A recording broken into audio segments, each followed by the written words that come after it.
everyone, so it's another Saturday here in Berlin. I am on my way to Mitte, where I will be doing a candle making workshop with my friend Lesley.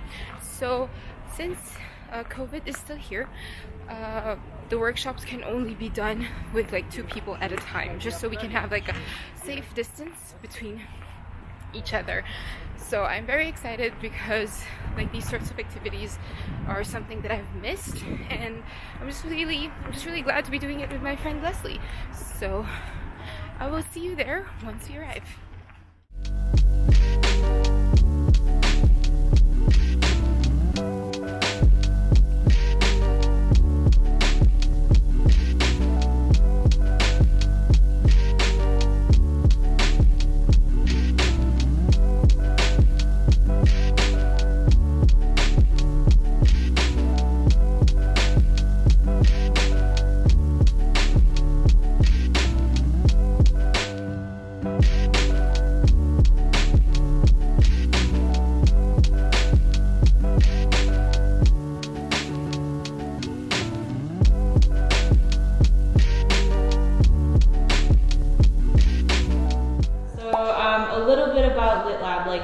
The reason why I started it is because I use candles a lot, and I find that a lot of the times when you have a really nice candle, and then when you're finished with it, it's like, what do you do with it?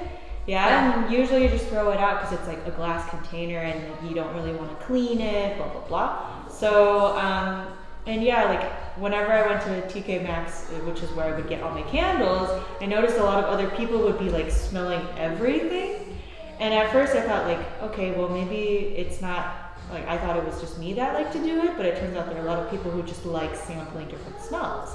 So I thought it would be cool, just to be able to make your own fragrance to begin with, and also have a candle that you can reuse over and over again.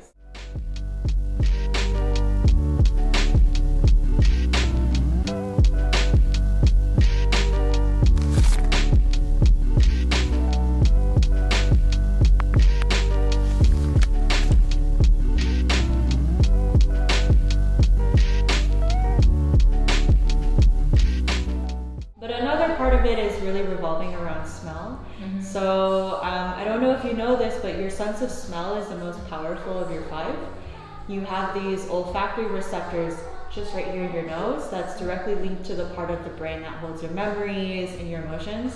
So like sometimes I'm sure you might smell something in the middle of your day and it like takes you back. So I'm sure everyone has this experience. And so my goal is for people to come in here, maybe if they're traveling or if there was someone special. And if they make a fragrance now, then by default in the future, when you actually do use it, it should kind of take you back.